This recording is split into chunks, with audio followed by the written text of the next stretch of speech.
Ya. Docente, buenas noches. Este grupo, mi persona y mi compañera María, que vamos a presentar el tema de la reforma agraria en el periodo 1930-1990. A continuación, vamos a mostrar la introducción, la cual está conformada por el objetivo que implica analizar la reforma agraria desde una perspectiva política, económica y social.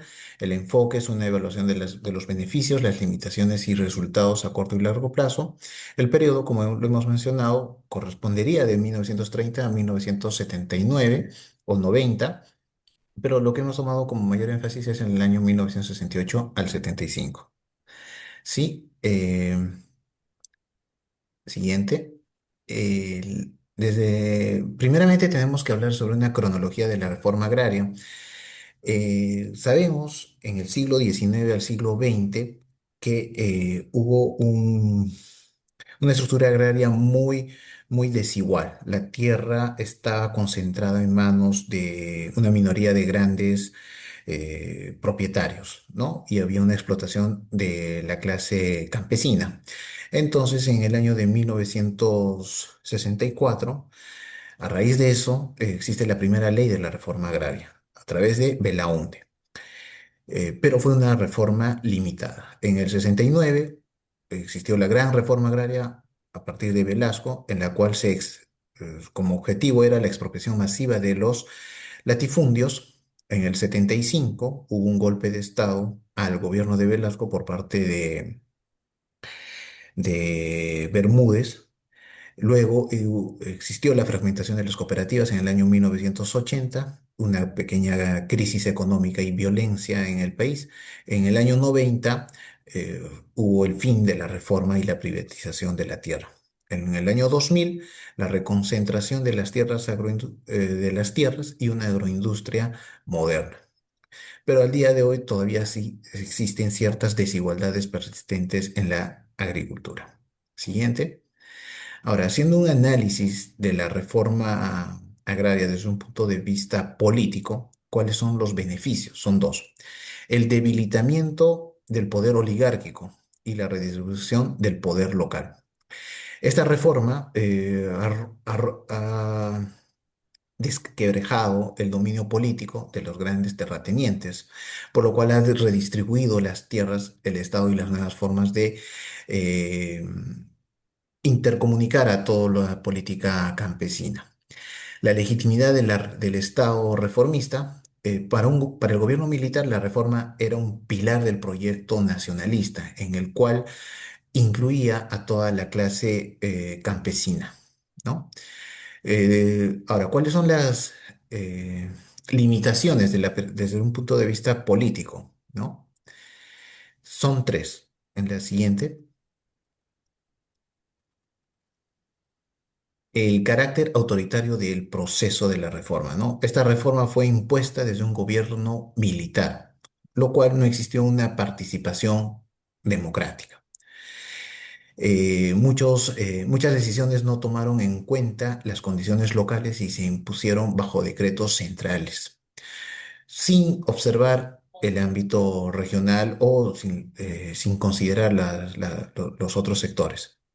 Una débil institucionalidad agraria. Las bases que sostenían esta reforma agraria no tenían eh, estructura, ¿no?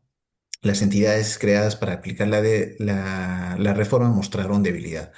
Y otra limitante fue la persistencia de conflictos y vacíos de tenencia. Eso quiere decir que muchas adjudicaciones quedaron litigiosas y lo que generó disputas entre los adjudicatarios. Entonces, en la siguiente PPT vamos a mostrar la evaluación política. Son cuatro puntos. ¿Existió un intento audaz de reordenamiento del poder rural? Sí, en el cual se incluía al campesinado, pero existía un debilitamiento institucional. Se ha tratado de incrementar los logros por su carácter autoritario, pero existía una falta de continuidad política. Ahora, hablando desde la perspectiva económica, ¿cuáles han sido sus principales logros? En la siguiente PPT vamos a mostrar, es la redistribución de la tierra y el acceso agrario. Uno de los logros más evidentes fue la expropiación y redistribución de grandes extensiones, ¿no? En el cual se pretendía que campesinos pasaran a ser propietarios de esas parcelas. También se reporta en esa época que la producción agropecuaria peruana creció en un 2,5%, que eso era a 18 años atrás solamente un crecimiento del 1,7, es decir, un incremento relativo. Siguiente. Respecto a las limitantes desde la perspectiva económica o desde el punto de vista económico, fallo en incorporar el capital y la tecnología en insumos. Es decir, los beneficiarios de la tenencia de las tierras necesitaban de conocimientos, tecnología para ser más productivos. ¿Hubo una reducción agregada de la productividad agrícola? Sí, porque Perú crecía a un ritmo lento a comparación de sus otros, de las otras regiones o de los otros países. El fracaso de empresas cooperativas estatales y abandono de tierras. Al no haber conocimiento y tecnología para la productividad, algunas tierras o haciendas expropiadas se transformaron en cooperativas, la cual la falta de gestión que han fracasado estas entidades. En resumen, una evaluación económica, la siguiente PPT, nos muestra que la redistribución de tierras y empleo rural fue un éxito, pero no tuvieron suficiente capacidad operativa y tecnología y conocimientos.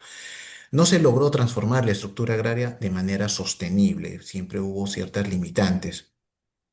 Existieron déficits de capital, tecnología para que estas tierras puedan producir más. Los beneficios económicos fueron parciales y en muchos casos efímeros. Fue una época en la que el crecimiento era bueno, pero a comparación de otras regiones fue lento. Doy paso a mi compañera para que continúe el punto social.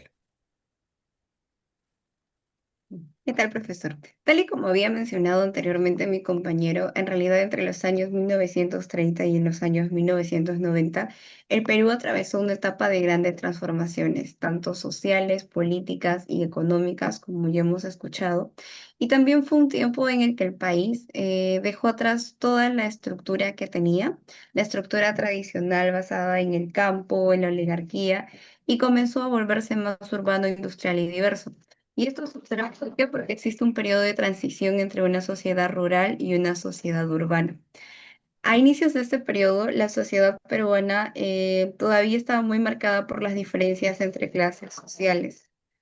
La población rural vivía en condiciones, como ya sabemos, netamente de pobreza, con poco acceso a educación o servicios básicos. Sin embargo, en las ciudades teníamos todo el tema de que la concentración de oportunidades se encontraba en Lima, la concentración de élites también. Adicionalmente, empezaron a surgir movimientos obreros, movimientos de campesinos y movimientos estudiantiles. ¿Esto con qué finalidad? Con la finalidad de que exigían mejores condiciones. Y estos movimientos fueron muy importantes, o este hecho es muy importante, porque empezaron a cuestionar el modelo de sociedad que existía en ese entonces, el tema del poder, y la centralización que existía tanto en Lima. También se produjeron migraciones masivas del campo a la ciudad, especialmente hacia Lima, lo que transformó completamente la composición social del país. Y el aumento de viviendas, empezó el aumento de población en la ciudad de Lima. A pesar de ello, a pesar de todas, bueno, de todo lo que he mencionado, existe o hay una persistencia de desigualdades, de racismo. Bueno, se volvió muy notorio el tema de la discriminación hacia los sectores indígenas, ya sea los campesinos, y a pesar de que de manera social avanzaban, otras estructuras sociales se mantenían, o sea, había un estancamiento social. Mm, Continuando con los avances y las transformaciones sociales, uno de los momentos más importantes de este periodo, como lo había mencionado anteriormente mi compañero, fue la reforma agraria, que fue impulsada por el gobierno militar de Juan Velasco Alvarado. Con esta medida se eliminaron las grandes haciendas que estaban en manos de pocos y se entregaron a los campesinos, ¿no? O sea, pasaron de hacendados a los campesinos, como ya lo había mencionado mi compañero. Un punto importante de esta reforma es que no solo cambió la economía del campo, sino que de alguna manera, de manera social, dio dignidad y también protagonismo a miles de campesinos, a personas que antes eran marginadas. Sin embargo, al ellos no tener la educación o la información suficiente, obviamente esta reforma no fue tan exitosa. Al mismo tiempo, como ya había mencionado, el tema de la migración interna hace de que la ciudad de Lima y otras ciudades crezcan rápidamente. A raíz de esto es que surgen los llamados pueblos jóvenes, donde se mezclaban tantos costumbres, lenguas y tradiciones de distintas regiones del Perú. Esta mezcla de alguna manera ayuda a crear una nueva identidad peruana, sobre todo también hace notar mucho la diversidad cultural que tenemos. Otro de los puntos importantes es el tema de la participación de la mujer, tanto en la vida social como en la vida política, porque en el año 1955 es que las mujeres logran el derecho al voto y que poco a poco también comienzan a ocupar espacios tanto en la educación, en el trabajo y en la política. Además, durante este tiempo también hay una expansión educativa. ¿Eso qué quiere decir? Que hay un aumento en la educación, en el acceso a la educación en realidad, porque se construyen más escuelas, se construyen universidades y también se promueven campañas de alfabetización, sobre todo a las personas de campo. Y bueno, esto permite obviamente que las personas tengan más oportunidades, tanto de superación personal como profesional. Se crean también lo que son las nuevas identidades sociales a través de las clases medias emergentes y movimientos juveniles.